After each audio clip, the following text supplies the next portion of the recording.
자, 음식이 가장 큰 부분을 차지하고요. 그 외에도 우리의 생활 습관 중에 현대인들의 만성병, 난치병, 이 희귀질환들, 만성질환들을 만든 주범이 또 있습니다.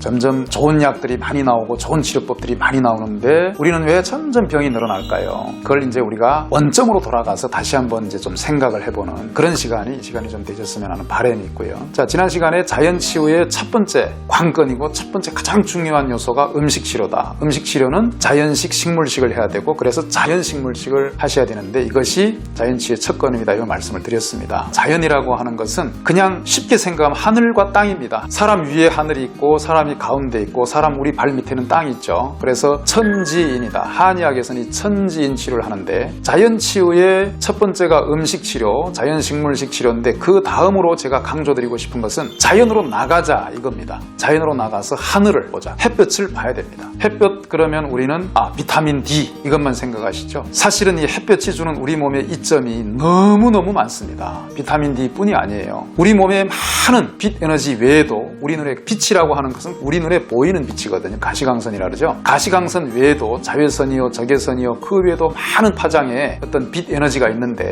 그 에너지들이 우리의 피부를 통해서 우리 몸에 침투가 됐을 때는 많은 치료작용이 있습니다. 직장인들은 아침에 출근을 하는데 지하철이나 버스나 자동차를 타고 출근을 하시죠. 하늘을 못 봅니다. 특히 지하철로 출근하시는 분들은 하늘 거의 못 보고 빌딩에 들어가시죠. 사무실로 들어가시면은 형광등이 켜지고 전기가 켜진 지붕이 있는 갇힌 공간에서 하루 종일 사무를 봅니다. 그 사무 보는 환경은 또 어떻습니까? 책상에 앉아서 컴퓨터를 마주 앉아가지고 많은 적외선과 열과 전자파 속에서 우리가 앉아있다가 저녁에 퇴근을 하는데 퇴근 시도 마찬가지죠. 저녁엔 해가 져서 퇴근하니까 당연히 해를 못 볼 수밖에 없죠. 그래서 햇볕을 우리가 너무 못 보고 산다는 거죠. 우리 선조의 시대나 세계적으로 이제 장수하시는 분들이 사실은 장수촌 이런 데 가보면은요, 많은 분들이 야외 활동을 하시고 야외에서 많은 시간을 보내세요. 햇볕을 쬐고 바람을 쐬자. 이게 이제 제가 주장하는 자연치유의 두 번째 관건입니다. 운동을 제가 많이 하시라고 권유를 드리는데 밖에 나가서 걷는 운동을 하시라고 말씀드리는데 어떤 분들은 걷기만 하면 된다는 그런 사고를 가지고 계세요. 집에서 한다든지 사무실에서 한다든지 헬스장에 가면은 실내 운동이죠. 러닝머신이나 뭐 기타 많은 이제 운동 기구들 있지 않습니까? 그런 기구에서 몸을 올려놓고 이제 전기의 도움을 받아가지고 운동을 하시는데 물론 땀을 흘리고 호흡도 빨라지고 칼로리 소모도 있고 하지만 그런 운동이 몸 전체 유산소 운동, 우리 몸 전체 상태를 바꾸는데 과연 얼마나 기여를 하느냐 이런 것들을 정밀 검사를 해보면 실내 운동과 야외 운동의 운동 효과 차이는 크게 차이가 나는 것을 확인할 수가 있거든요. 똑같은 걷는 운동도 실내에서 머신 위에서 걷거나 닫힌 공간에서 제자리 걸음, 발과 다리만 컴파스 운동을 하지 이 상체와 머리는 위치가 고정되어 있습니다. 그러니까 우리가 빠른 호흡을 할 때 우리가 몸속에서 생긴 나쁜 탄산가스를 내뱉으면 그걸 다시 내뱉은 탄산가스를 내가 다시 들이마시거든요.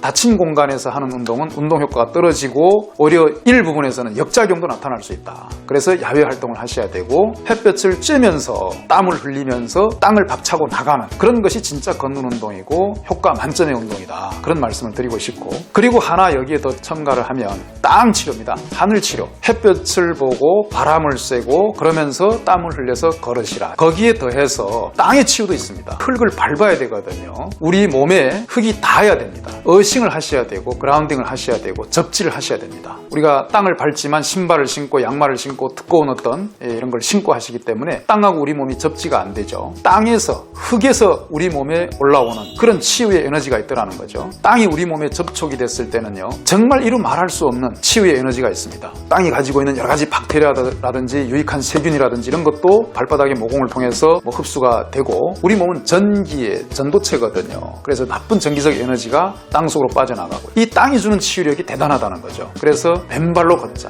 그게 굉장히 중요한 요소라는 거죠. 밖에 나가서 하늘을 바라보고 태양을 보고 바람을 쐬고 맨발로 흙을 밟으면서 운동하는 것. 이것이 음식치료 다음으로 가는 자연치유의 두 번째 요소라고 말씀드릴 수 있겠습니다. 우리 현대인들이 너무 이 발을 잘 보호하고 좋은 신발, 좋은 양말을 신고 너무나도 이제 땅에 발을 밟지 않기 때문에 오히려 폐단이 생기더라는 거죠. 많은 난치성 만성병들이 생기고 희귀질환들, 희귀난치성 병들이 이거와 관련이 있고 이걸 바꿨을 때 많은 부분들이 치유가 되더라는 거죠. 밖에 나가서 운동을 하시되 큰 체약 모자를 쓰시고 이 얼굴 절반 이상을 다 가리는 마스크를 쓰고 거기 이제 선크림을 바르고 선글라스를 쓰고 이렇게 그 자외선 하나를 차단한다고 많은 유익한 햇볕을 차단하면서 그렇게 하실 필요가 없다는 거죠. 모자도 벗고 뭐 선글라스나 이런 것도 벗고 가능하면 혼자 계신 공간이나 산에 가실 때는 마스크도 이제 안 써도 되니까 마스크도 벗으시고 두꺼운 선크림이나 이런 것도 좀 가급적 안 하시고 가급적이면 이 피부를 많은 면적을 자연에 노출시키고 자연에 닿아야 된다는 거죠. 그러려면 밖에 나가셔야 되고 자꾸 꽁꽁 싸매고 수족냉증이 있다고 따뜻한 거 핫팩을 들고 다니고 몸에 대고 다니고 보온을 하려고 하는 그런 것들이 오히려 역작용을 나타낼 수 있기 때문에 좀 더 자연에 다가 자연과 접했을 때 우리 몸이 오히려 저절로 치유하는 힘이 생기더라는 거죠. 겨울에도 웬만하면 아주 이제 강추위가 있는 그런 날은 제외하더라도